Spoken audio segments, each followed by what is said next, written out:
listening to the podcast To Be Single or Not to Be by Shanna Montana, a podcast where we talk about the single life, dating, and relationships so you can make a decision at the end of each episode and decide to be single or not to be.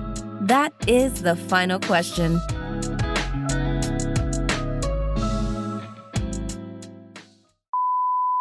So today's topic is It Just Might Not Be the Right Fit, Part 1. And the reason I wanted to talk about this topic is because I am a firm believer that the reason some people is me, was me, coulda, shoulda, woulda, ain't about me.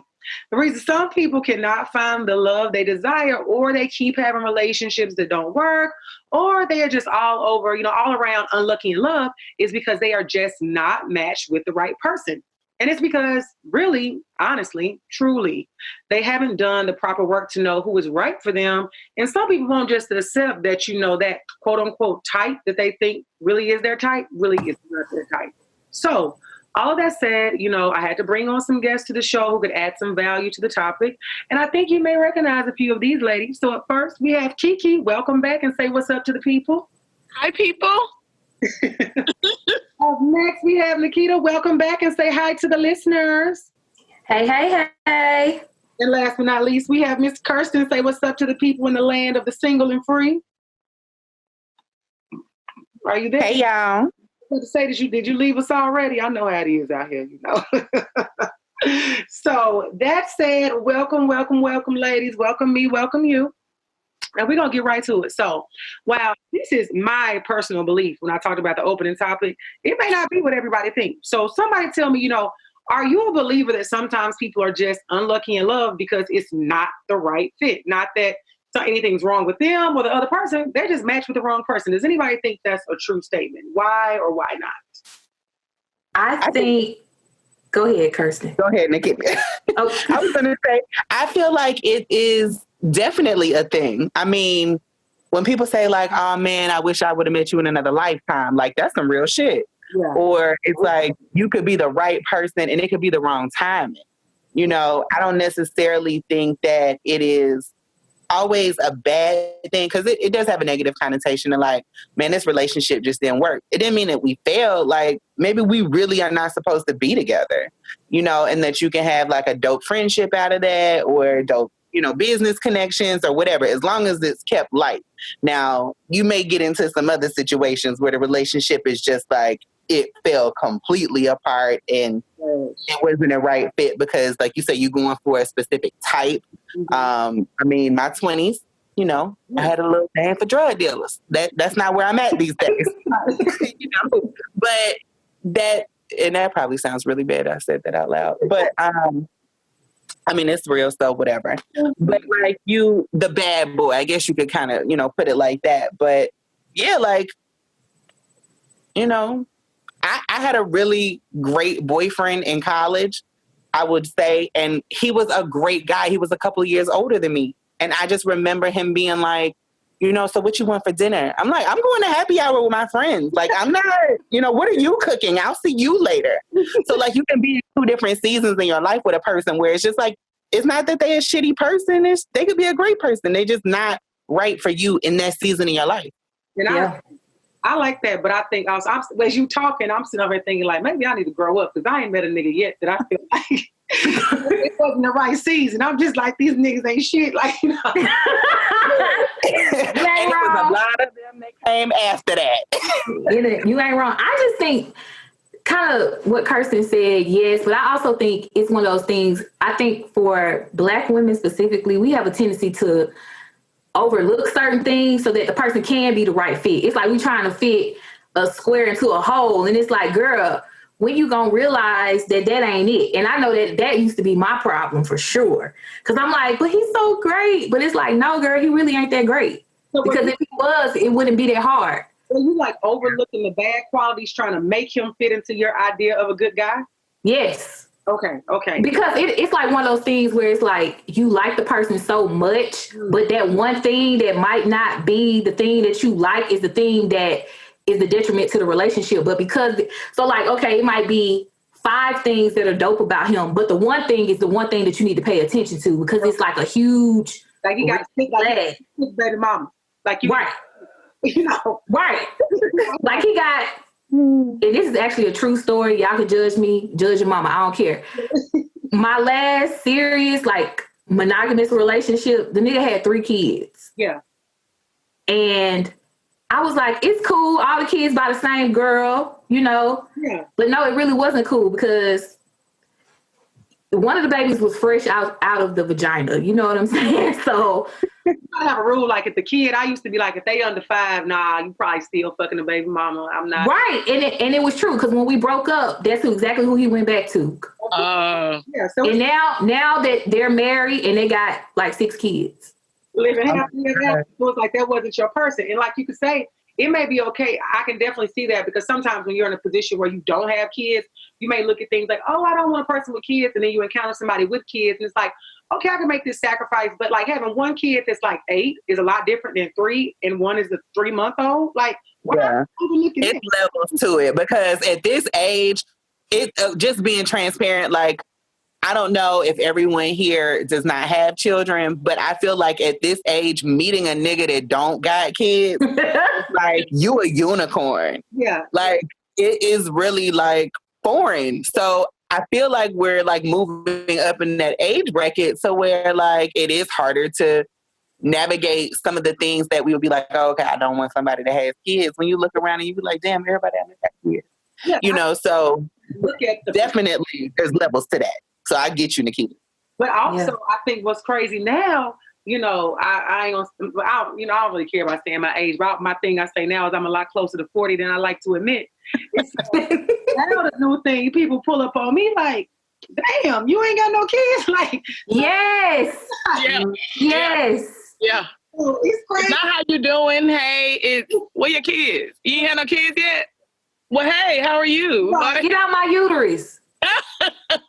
Well, I'm officially transitioning out of that club while I'm sitting over here pregnant and wanting a glass of wine while I'm talking shit with Look, you can still relate because your baby's still baking. So, cooking. Yeah. Not long ago, somebody was pulling up on you having the same conversation. So yeah, clear. So would you say, KiKi, do you think that's a belief that holds true that, you know, some people just, it's not the right time, right situation, right person, but nothing's wrong with that person? Right. I think I agree that sometimes it's timing. My thing with that is you have people that have different experiences. They come from different experiences. They were raised different. So what happened is you got 2 people that are totally different that have expectations of each other. And I know for me and people that are like me, they have these expectations and it's kind of hard for them to get out of that expectation when they're dating. So like Kirsten and Nikita alert to, you have you try to fit somebody into your expectations. Even if let's say if you're physically attracted to them, you may try to fit them into what you think is a guy that you may even adjust and be like, oh, well, he's not that bad because you're physically attracted to him. Yeah. So a lot of times too, you got people that are broken and then you have somebody that needs to heal from that before they could get with somebody else. So you got people that have, graduated from being broken and then you're broke and then somebody else is broken and they're trying to get together and it doesn't work. So I just think timing is big. And even like to scrape all that, even if you have 2 people that meet each other and they're trying to work it out, you got people that's not willing to do the work. So the love may not be there. There's no instant gratification, but we're in an instant gratification era now. And it's just not going to be as easy as you think it is, like initially. And we're about to tap into that, what you said, they're not willing to do the work. And I think something else you pointed out was, because I've actually been in this situation where I'm going to blame Kirsten and some other friends for this. Oh, I ain't going to be on me. Yeah.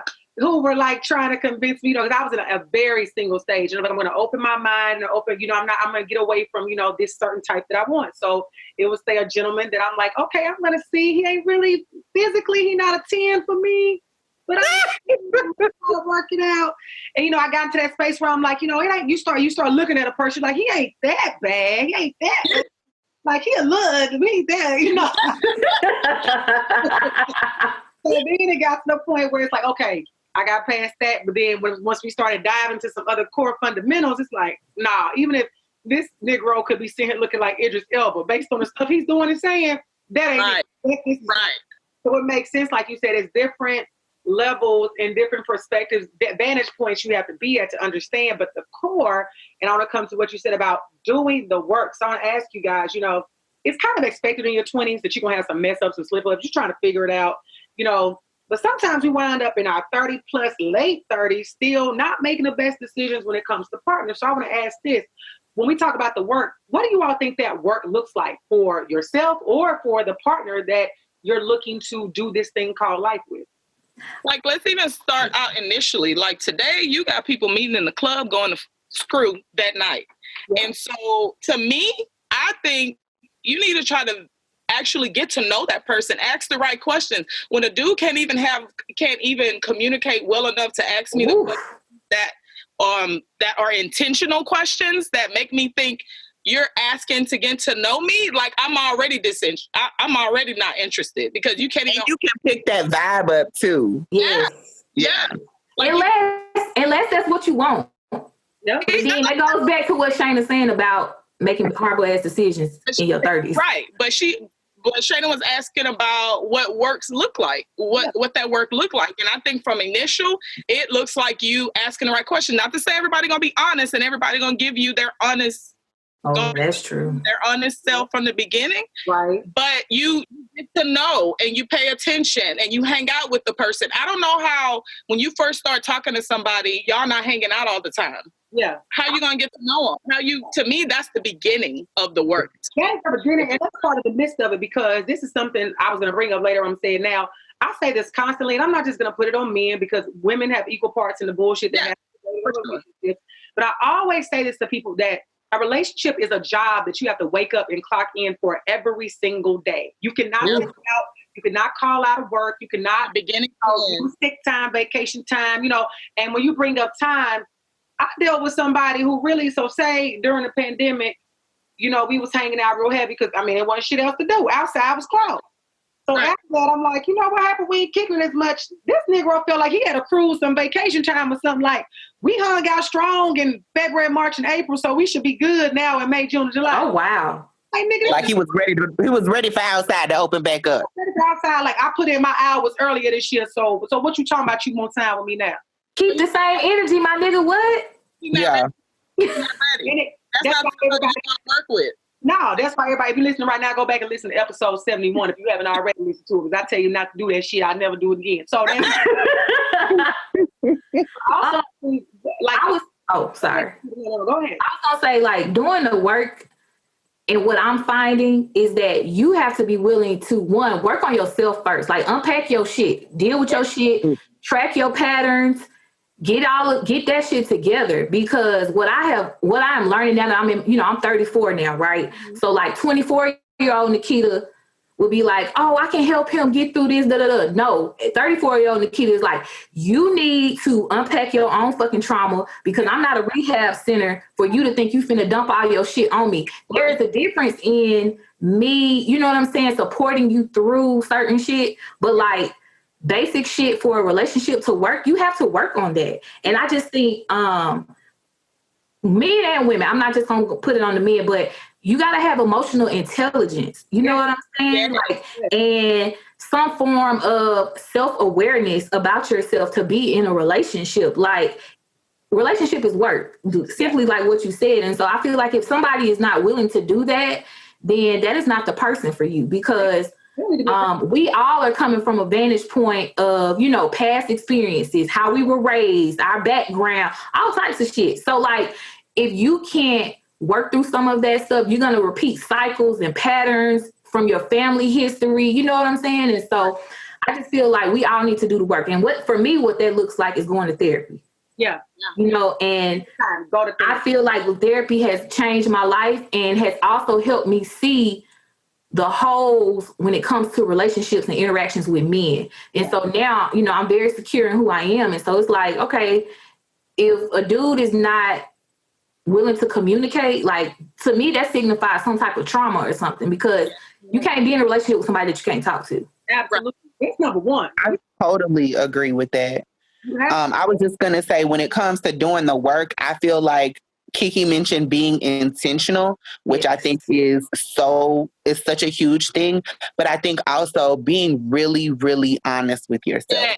Yes. Because, you know, you can sit here and we can, you know, have these affirmations. I can sage my house down. I can, you know, do my, my manifestation jar every night, you know, whatever. But if I'm not honest about where I'm currently at, what I'm looking for, what I'm currently accepting, get to the root of why I'm accepting X, Y, and Z. Like, it is a cycle of repeating the same thing. And the work ain't always cute.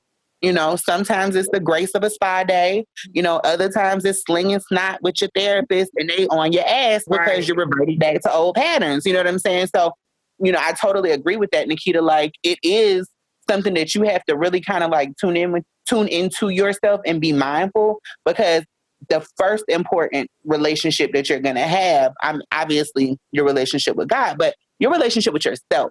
Yes. So like, I could be trying to fix things in my, you know, relationship with my man, but if I'm dealing with stuff with my own personal relationship, then, you know, I need to address those things first.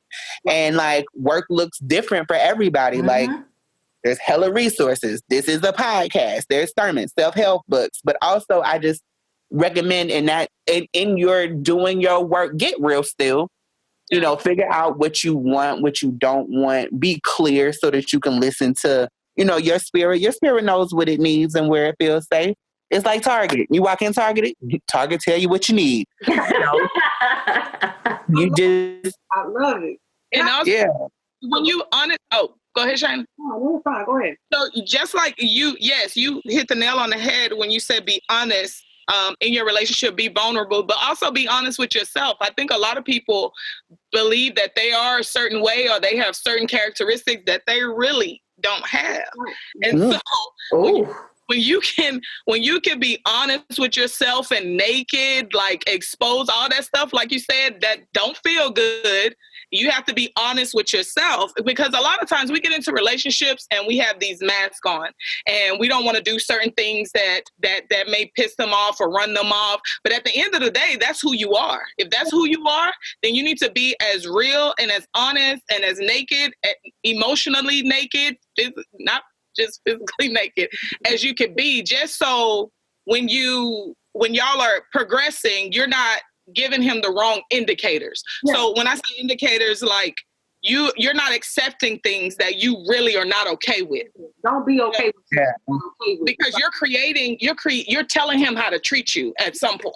When you're accepting certain things that like, this is like, I don't deal with this, but he's so cute. I might, you know, like, no. You gotta stop because they don't get better. No. And what you said, KiKi, something along the lines of, you have the honesty, but you have to be willing to accept the truth of the person. Because say if you are doing the work, you're going to therapy, you're being still, you're being grounded, and you encounter someone, and that person is not who you want. Stop. We have to stop lying to ourselves. Yes. This person is gonna magically become Prince Charming. That's fitting into your expectations. Yeah. You're dealing with a person who clearly his communication skills are that of a third grade level, but you're trying to give him the benefit of the doubt.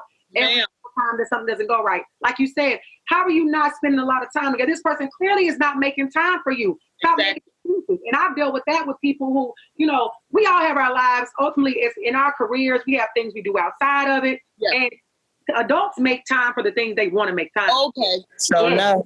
If this person is not making time for you, sis, or bruh, that is not it. So I think a lot of it also, you have to be honest. Once you get to the bottom line and the core to see who this person is or who this representative is, because sometimes they stay around longer than they think. The mask. You have to be able to accept that and understand, like, yeah, he might be fine. Or if I had a list of 10 things, he might be 5, but the other 5 are, like you said, detrimental. I gotta go. I gotta let it go, because we can romanticize that when it comes to, I was in a situation, pros and cons. I had a list of about 5 pros for this nigga and like 5 pages of cons. And I'm sitting there trying to romanticize the 5 pros. Like, what are you doing? But I'm going to tell you something. When you talk about romanticizing stuff, that's hitting a nail on the head because that used to be me. You know, it's one of those things where, and I'm like notorious for this. I feel like now that I'm aware, it's something that I am truly trying to work on, but it's the push and pull of like, when we talk about doing the work or being lazy in love, like, okay, the pull of should I fight for this relationship? Should we fight to continue to work on it? Or should love really be this hard? Should relationships really be this hard? So I think that's where a lot of women and men too get stuck in the pattern of, am I doing too much fighting and there's really no hope here? Should I just walk? Or is there an opportunity for us to like, you know, conquer new ground and like move past this? But I also think that comes into like lazy in love. Like, are both partners willing to do the work? Is it a thing where... Why is it so hard? That's my thing.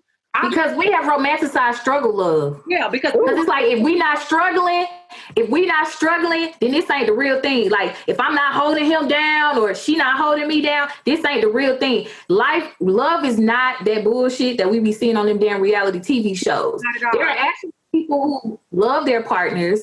They're doing the work. They're in healthy relationships. I think in the Black community, we have definitely romanticized that struggle love, and we need to kill that shit because I think that's a cycle within our community. You know what I'm saying? Like the toxicity and the unhealthiness of the struggle love. It's like addictive for some people. But it's not. The thing is, and it's because, like you said, of where we come from. But I think we have to move away from that because being in the struggle, it's too many situations. I've been in the struggle and I've known what it felt like. And when I think about if I was with that person for 9 months, only 2 months of it felt good.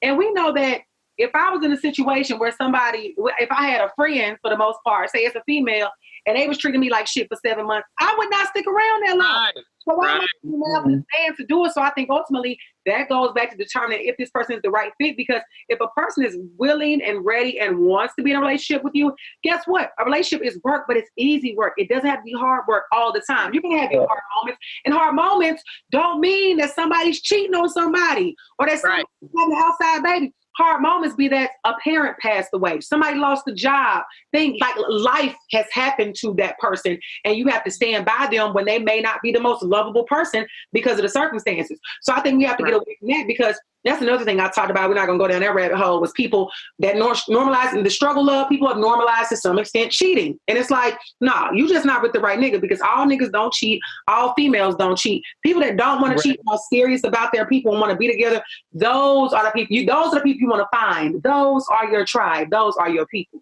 So we have to just get away from that. And something else I was thinking about was, I think this goes along with, I think you said emotional intelligence, emotional maturity, because it's a lot of immature people walking around that's claiming they adults and grown children. Yeah. So, you know, we didn't have a driver's license to verify their age. You probably wouldn't even know how old they are. So I think that's super important because in my experience, it's been very hard to find because, you know, a lot of people do think they are mature and they think they handle situations well.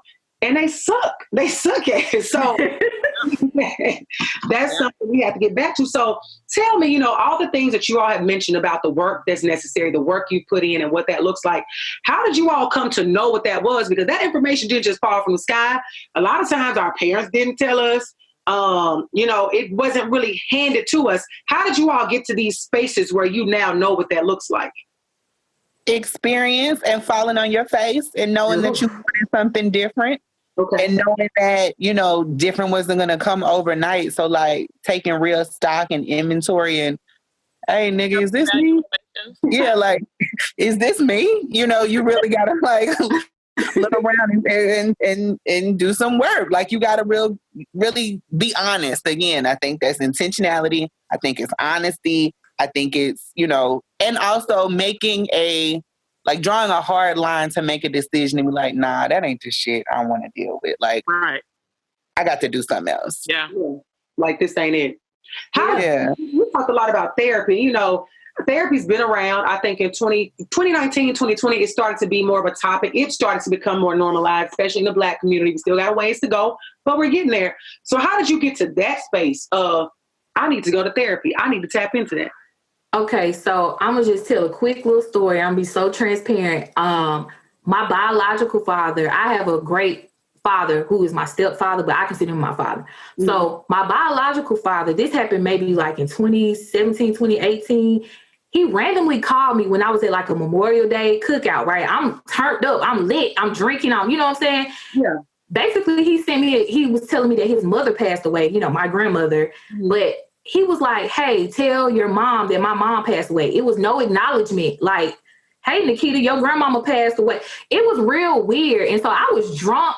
But in that moment, y'all, I snapped. I was pissed. I was livid. I remember I called my mama. My mom was like, are you drunk? And I was just so hurt by that because I was like, this is this same bullshit that these niggas be doing. No acknowledgement, no record. Like, it was just this. It's like, I don't know what was going on in my life. Well, I do know what was going on in my life at that time. But that moment, y'all, when I tell y'all that shit really, like, it did something to me. Like, I was so upset for the rest of the week. My mama, it was a lot. And so I said, you know what? I think I need to go to therapy because, I had to be honest with myself about that particular relationship and maybe how that is showing up in my relationships with men. Yeah. And, daddy issues, just to be quite frank with you. And so for me, that was the moment where I said, you know what? I think I'm struggling with maybe abandonment issues and rejection. You know what I'm saying? Like, and I think it stemmed from that relationship. And so that one moment made me like, I need to go talk to somebody that's not my mama, my homegirls, or nothing like that. I need to go talk to somebody that can help me process through these feelings and attach, like help me work through this. Yeah.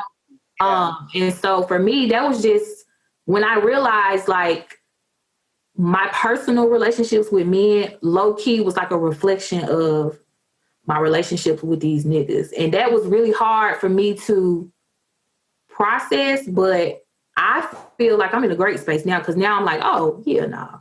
Yeah. That's Can I also say something about, like, Nikita, I love your transparency and just being, like, honest about your journey of how you got to that. And I'm proud of you for making the decision to say, like, oh, okay, I need to talk to a professional. Because a lot of times what we do is we talk to our girlfriends, we talk to our family members and all of that. And that's great that those people are here to listen. But I think we often overlook that we need somebody that's unbiased and that can provide us with clinical tools. Because a lot of times we know what the problem is. It's just how we're going to get past that space. So I wholeheartedly agree and salute that. Yeah. I think for me, like, there was an incident that took place. It was a minor incident that took place, but my reaction to it, when I thought back on it, I was like, why did I react that way? Like, because I was talking to one of my friends and it was something small that my dad did. It wasn't major, but it was very small. And I'm talking to my friend and I just started boo-hooing about the whole situation. And she was asking me a series of questions. And while she's asking me asking me the series of questions related to the issue, because she was saying, okay, why does that affect you that much? Or why is that bothering you that much? And I was answering her questions. And as I'm talking to her, I'm thinking, I was like, I paused and I was like, that's not really the issue. What I'm talking about is not really the issue, but it was an eye-opening moment for me because leading up to that one particular incident, I kept saying, I need to go and sort through what's going on with me because I know something is off. Because my reaction to things were like, it was affecting me too much normally, and it wouldn't bother me. So I was like, apparently the resources that I had, those resources, the self-help books, the friends, I needed something more. I had utilized all my resources. So I needed to go and be redirected towards additional resources. So I started looking up a therapist. And sure enough, when I went and talked to her, I was sitting in there waiting on her. She walked in the room and she said, so what brought you here today? And I boo-hooed. I didn't come in there. I wasn't sad when I walked in. I was happy-go-lucky. I'm going to see the therapist. I wasn't sad when I walked in, but apparently I was heavy with things that I just thought didn't bother me. Yeah. And then I'll be transparent about this moment. I lost my mom when I was 25, and my mom was like my everything for me. So I went through burying my mom and making sure everything that she had left, taking care of that. And I went through the process. Like I was constantly going. It took me like a year and a half to realize like, oh, my mom really not here. Right. And so I had a moment at that time, and I thought, okay, I could do this. I could continue to go. But then when like years later, and I'm talking to my therapist, and even that comes out, and I'm looking at her like, I don't even know like why this is bothering me. Yeah. Because she was good. Like my therapist was good to the point that we're just having general conversation and stuff was coming out, and she was like it was like I just needed to unload. And so that was the turning point to me that I need to go sort this out. Yeah. And that's a beautiful thing for both of you all. Story is crazy. Parents were involved, things of that nature, but you all came to this breaking point. Like, I got to step outside myself and figure this out because it's some kind of burden that's on me. And you all had the self-awareness to know that I don't want to sit in this. I don't want to become like people we've seen in generations, that auntie so-and-so, she just mad all the time. You want to become that person, or the person like, I ain't going over there for Thanksgiving. She always got an attitude. I don't like the energy, the energy. So like, bitter. And I think for a lot of people, the introduction to therapy didn't come through like, you get to a certain place where you like, oh shit, I need to go handle this. Somebody popped up like, hey, you think you want to try therapy? Nah, we just got this. We hit this brick. Yeah, like I gotta do something. The introduction of how a lot of us get to therapy ain't cute. But I think what I also have noticed about myself is like a similar story. Like my grandfather passed away, my biological father passed away. Like I just had like a lot of 1-2 punches, and it got to the point to where it was like, shit, I need to talk to somebody. Yeah. And so as dire and desperate as it was at that point, over the years, you kind of get away. And then now I'm like, okay, I can feel it in a different way. I don't know if this is even making sense, but like before it gets to that point to where I'm ready to explode, like I'm a little bit more like, oh, hey, I think I need to check in. Yeah. Like, you're just able to kind of do a temperature check, I guess. Yep. That would allow you to know like, hey, it's time for me to check in and take care of some things before it becomes explosive, And more in touch with your senses and what it is you're trying to do. When like you having an off day versus like I've been off for like 2 weeks. I'm saying, like you said, like you want like things that don't normally bother you start bothering you, and you irritate everybody. And it's not your time of the month, and you like, what's going on? So it's like I gotta go talk to somebody somewhere, for I'll be on a docket somewhere talking to gotta figure out how the hell I got here. And on that note, we'll be right back with it's actually not part 2, but it's part 2 of part 1. So we'll be right back with that.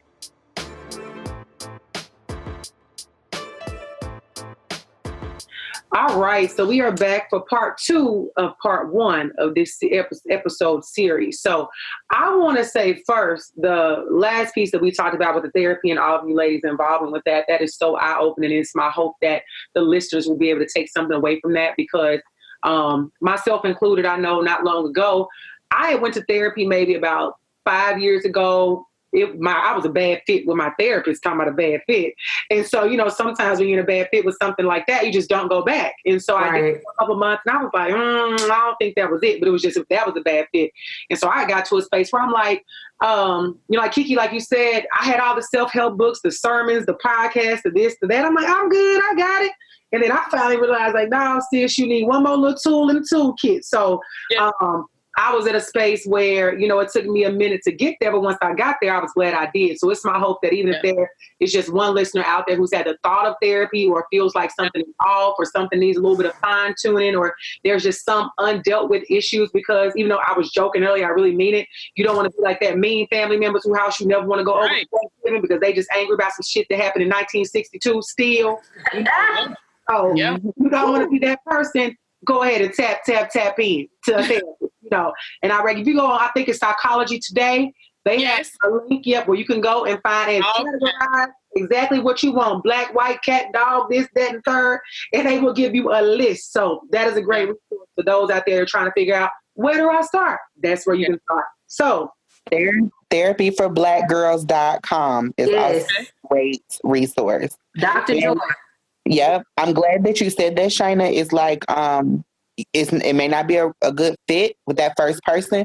Therapist and therapy within itself is like dating. Like, you're going to have to try a few shoes on, sis, before you purchase, leave the store. You know, don't give up if you don't have like a great first experience. Like, your person out there, give it a chance, flirt around with a couple different therapists, like you will find your tribe. Yeah. There's something too that made me think of something that I forgot to say earlier, Shayna, sorry. When you said that, you know, you were quarantined with a guy and you'll never do that again. I think a lot of times we come into a situation that ended badly and we're like, we'll never do that again. But sometimes you doing that again, your blessing is in doing it again. I know it's hard. I got a online testimony about that one, though. I'm going to just drop that. Yeah. You know, sometimes you do have to revisit some things twice. What Drake says, a couple of things in life you want to feel twice. You got to visit twice. I ain't talking about him specifically, but that scenario. Yeah.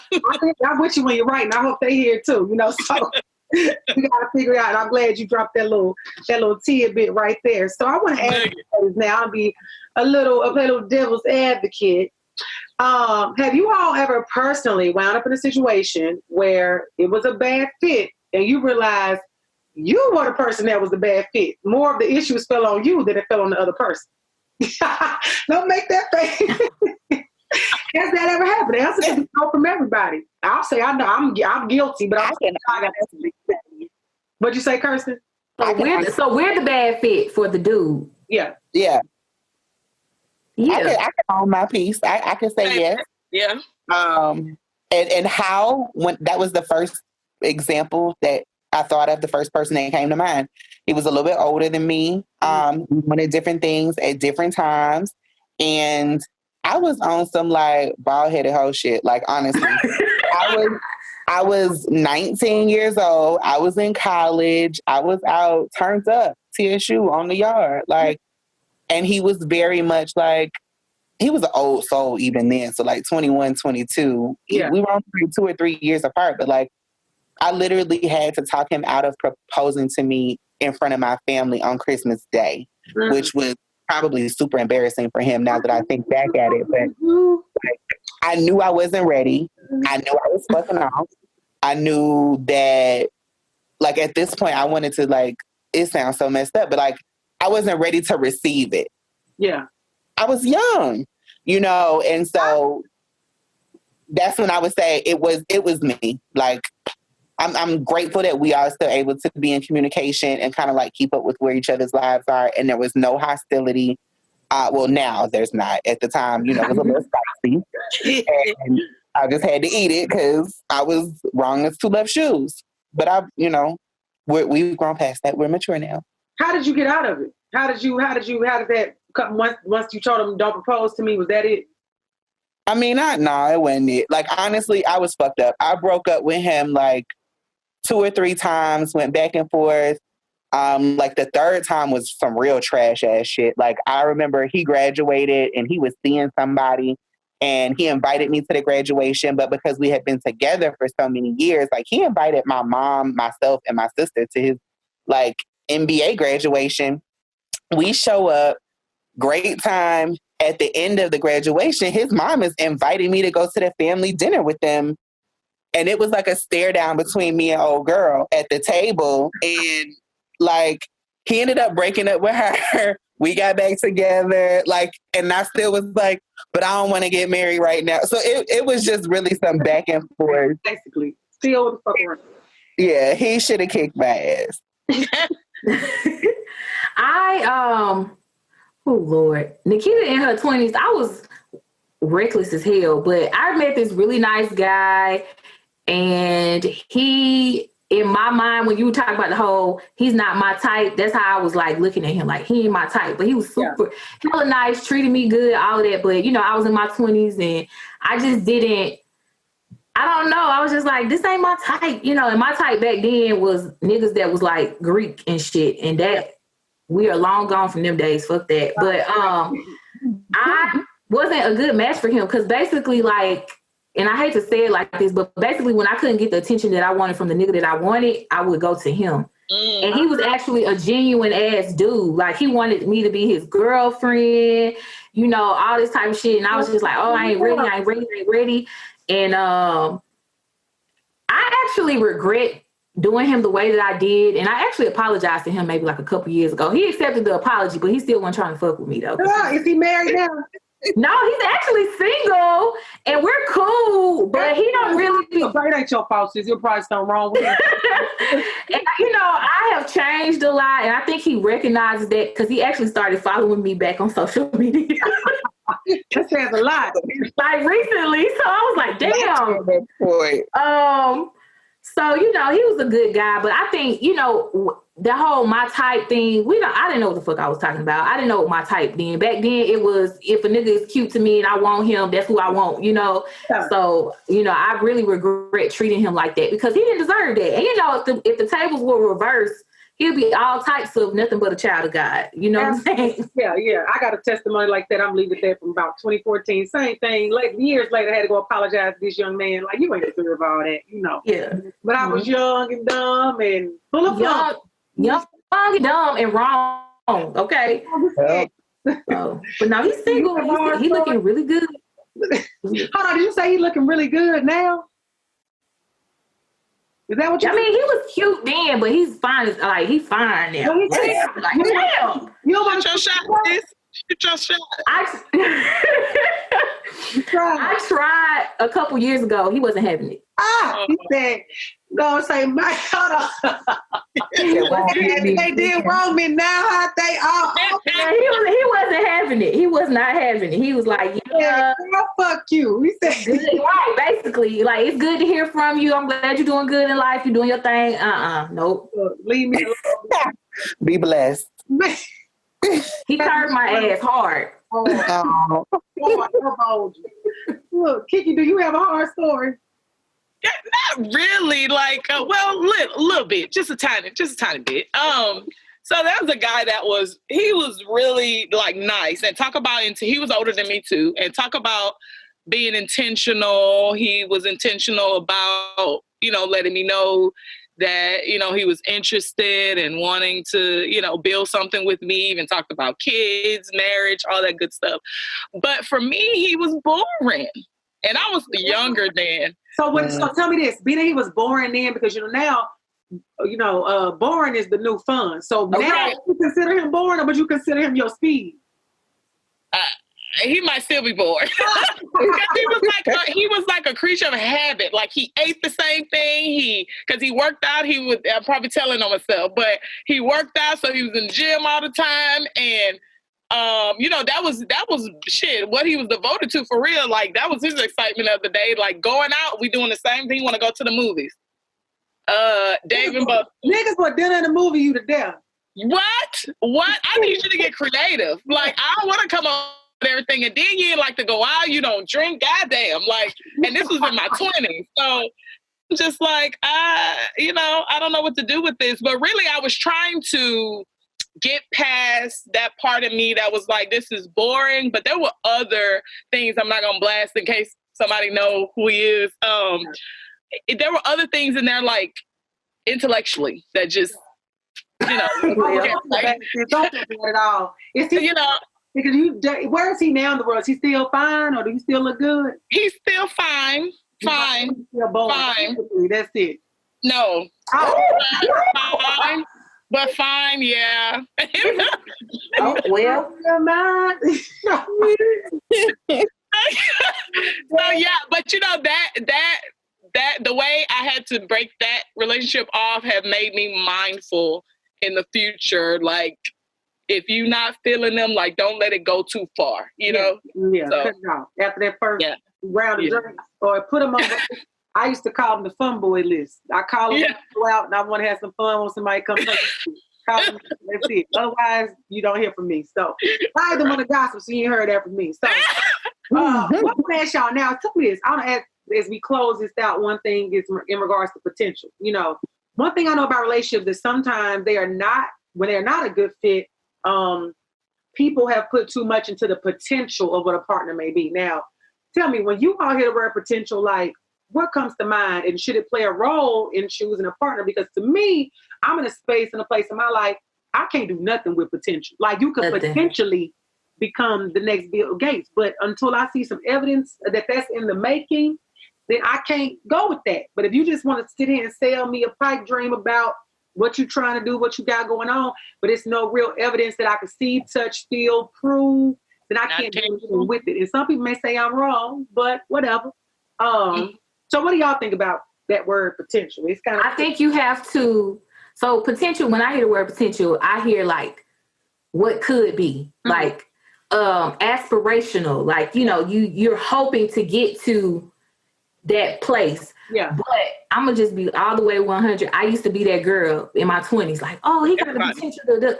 You gotta operate in the right now. Whoever that nigga is now, that's who he is, and you have to accept that. You can't do nothing with somebody's potential because life can happen. So many different things can happen as you know, try to build that relationship with that partner. And I think potential is similar to what we was talking about in the beginning. Like, it can really, like, trying to fit that square into that hole. Like if you get hung up on somebody's potential, it's so many things that those red flags, you're missing those red flags. You know what I'm saying? Like, we all have the potential to do so many things, but honestly, we have to deal with reality right now. And if 2020 ain't taught us nothing else, it didn't taught us that. We can't, you know, the person who was in office had the potential to be great, and clearly his ass was not. So, I mean, right.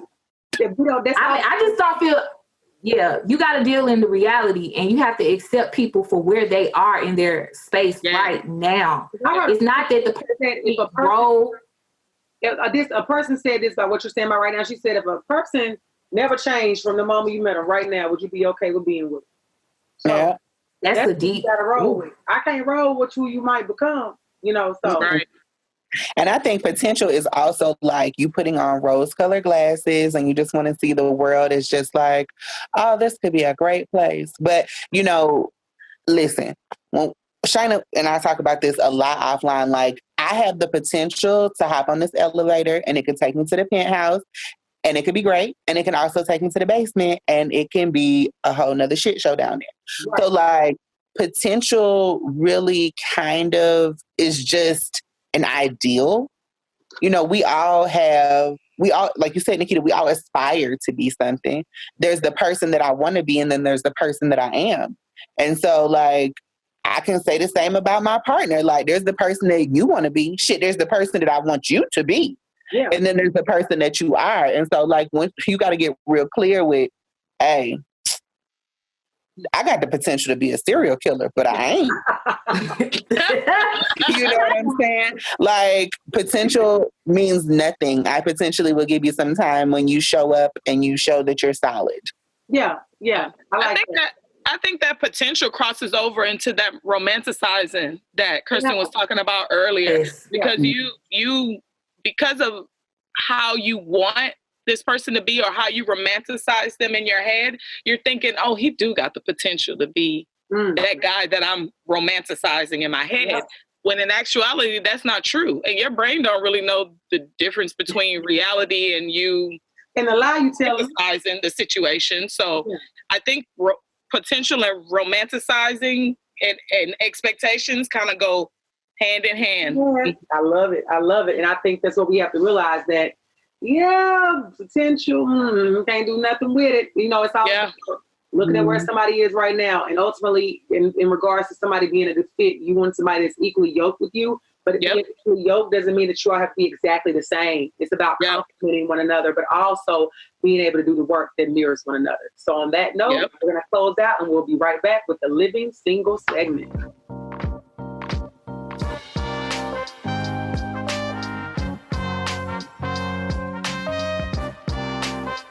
This now brings us to the Living Single segment of the podcast. It's simply a segment where we want to send you good vibes, good energy, and give good advice on any questions that you may have about being single, dating, or relationships. Remember, nothing is off limits. So, welcome to the Living Single segment of the show, and let's get into it. So, for today's question, it came from our website, www.tobesingleornottobe.com. And so it says, I have been dealing with the guy for about 4 months now, and he is cool people. We are in our 20s, and he seems like he may be bae worthy in the near future. Bae, boo, same thing, y'all, but it may not understand, the lingo. However, I don't trust his hygiene completely. Oh, wow. The tiles in his bathroom look like he washes his car with them. Oh my God. Stay kind of dirty. And I stayed at his house for the whole weekend one time, and he only took one shower. No. How do I address this nicely, or do I need to accept him as he is and hope that he picks up hints from me by seeing my cleanliness, or is that not realistic either? To be single or not to be, help me, please. Wait. Not realistic. I'm gonna be real quick. I'm gonna let y'all handle this because I can't. For one, I want to know how many times they had sex in that weekend that she was there and he took a shower one time. Thank you. For one. That's for one. And then I'm going to just say this and I'm going to let y'all have it. Think about your coochie. Because, you don't take... And them fingernails is dirty. Off your pH balance, okay? Oh, I'm going to just put that there. Y'all can take because I'm disgusted right now. Oh my God. Sis, you need to address that. You need to address that shit head on. Address that head on. You need to sit him down and have a conversation with him about hygiene. And it seems like he may not have a problem with it because if you just started talking to him and he okay with it, showing you that, okay, I'm done. Y'all can have it. Let me tell you something. There is no way under God's green earth. Under God, look, I want to say sun, and I said on earth. There is absolutely no way I am about to. Nikita, you saying? I am just exasperated. Because I'm trying to figure out if he's dirty like that, and you seeing that shit. Like, how are you even getting turned on to want to give him some? Wait a minute. You missed the part where she say he seems like he may be bae worthy. Oh no, girl, you're not bae worthy if you stink. Right, that's nasty. So, I'm also going to get into the fact that I don't think that, like, this young lady, and not to even be funny about it, like, because we are definitely laughing, but I would not be writing anybody to say, should I stick with him? Is this realistic? I'm not convincing no grown motherfucker to take no shower. I'm not about to sit here and let you, place your hands on my body and, your nails stay kind of dirty. As she put it. Especially not in COVID. I'm not about to let you take your car wash towels and toss them over to me while, you take this one shower and I done took 3 since I've been here, which furthermore lets me know there's dishes stacked up in his sink. My God. Nobody has swept or mopped. The question is them sheets that y'all laid on, when is the last time he has washed those? Run, sis, run. Like, there's I'm not talking to you about your funky ass. Like, wait. Did you lay there and smell that and you watching him like, that's bae, right? Like, right. I just feel like, oh my God. Okay, so I just want to bring this perspective, right? Like, trying to be serious. Real air mattressy. It does. And she said she in her 20s, and we did a lot of shit in our 20s, been fucked on an air mattress. We didn't, been at the nigga house, he ain't got no furniture. But I just want to say this, like, I just want to bring in this perspective to try to be serious. If you really feel like he bae worthy, then sit him down and have a conversation because, there could be the way he was brought up. Maybe he doesn't know about, hygiene and cleanliness. That's a real thing, people's background and how they was raised, where they grew up and things like that. So if you think that's what's happening, because you've been kicking it with him for 4 months, then you need to have you need to have that conversation. Because that could be what it is. It could be that now you had a conversation and you still getting digged down with dirty nails and dirty towels. Think about that's your fault. Think about the cooch, sis. Just think about the bacterial of the cooch. And you also gotta know the match. Like my mouth would not be able to touch your body. Well, not even that. My mouth wouldn't be able to save that ego. Like, there's just some things that, I don't, because I think that also moves into another territory of did you take a shower today? Or I'm not going to mother you. That's what you ask 13-year-old boys who don't want to take a shower. It feels like you're going into a little mothering territory. I'm not doing that. Nurture a nigga to death. And that's one area, even if I'm guilty of doing it in other areas, I'm not nurturing you to wash your ass. It's other issues that I can have going on in my relationship. I'm not going to tell you, hey, the tub dry. I'm not doing that. I know that tub is Waffle House yellow because I know. Ew. Was this during COVID? Yeah, it was recently sent in. So, oh my God, girl, I hope you done went and got your ass tested because if that nigga not taking showers, he got COVID. He has to have it because or he's had it. It has started there and marinated. I know we laughing and joking, and so she's probably not going to appreciate hearing this response. But I mean, I'm sorry. I just think about the cooch. If she listens to the show, she know we got a little bit of knowledge and a little bit not having no sense. So she already knew. Right. But I think what Nikita said was correct. You have to look at the background and things of that nature. You have to also, like KiKi said, think about your cooch. You don't want it smelling like Jack in the Box. And then you have to also think about how Kirsten said that you don't want to have to nurture a man to take his hygiene seriously. So I think that, I don't know how you sat there and looked at him and was like, oh, that might be babe. Might have been that good moment. She was romanticizing the potential that he might take. She was stigmatized. That was probably stigmatized. The potential that Dick was probably good, and that's she's so romanticized. When he took that bath, that's what it was. Yeah, one bath. But then I'm I also have questions. So is there cologne involved? When y'all go out and meet people, does he have a a bodily odor that is a apparent to other people? Are you embarrassing me in public? There's just a whole lot of questions that I have about this situation. Are you just funky at home, but when we go out in the world, you show up? It's just a lot. It's real messy, sis. Run. One shower. This sounds like somebody that's funky home and out, and she's dealing with it. So my hope, sis, is that you take our advice. If this man stays nasty, because being honest, he's nasty, you just gonna have to. That's the character. Mm-hmm. And on that note, we're gonna close that part out and just say, if you all have questions, please feel free to send them in to the website www.tobesingleornottobe.com. Or you can send them on Instagram or Facebook to @ToBeSingleOrNotToBe. And we'll be right back with our closing comments.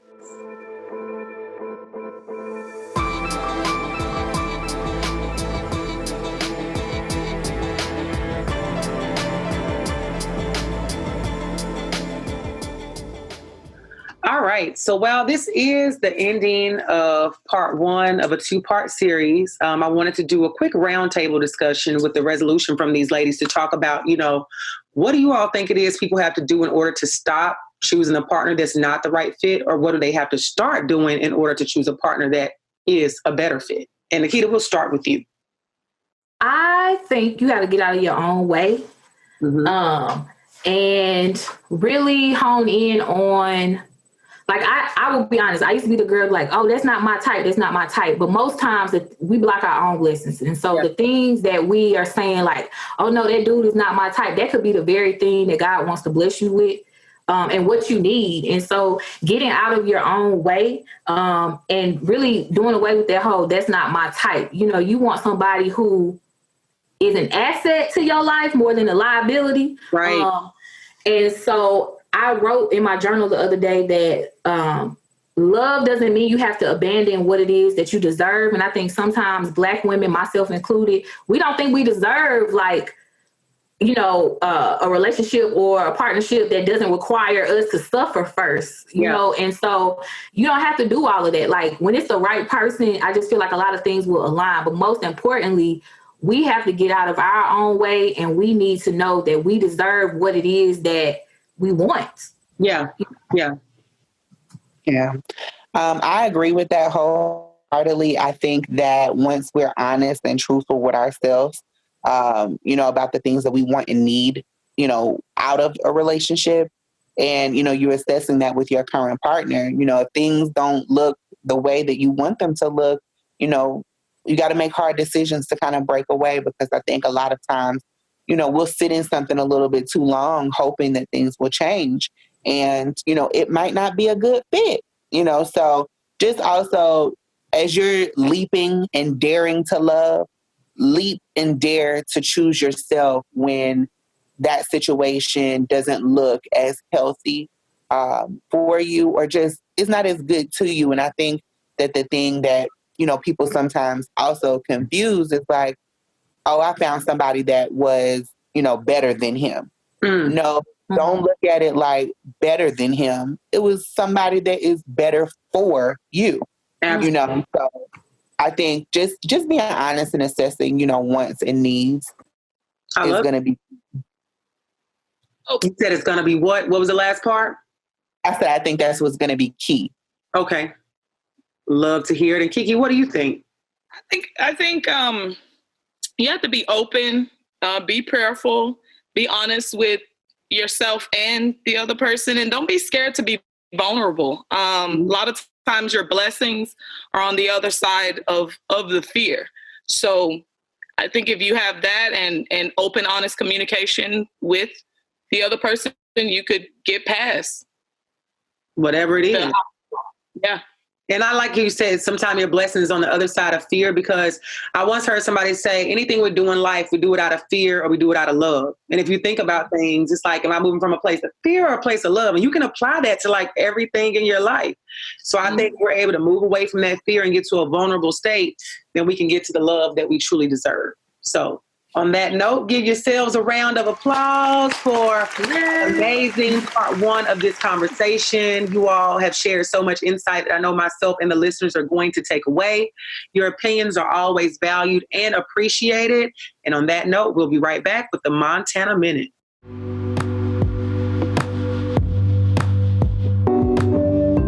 And now this brings us to the Montana Minute. I hope that you all enjoyed part one of this conversation and that some gems were dropped for you to hold on to and apply where necessary. Be sure that you come back for part two of the conversation next week. And on that note, I now leave you to decide to be single or not to be. That is the final question. Signing off, yours truly, Shanna Montana.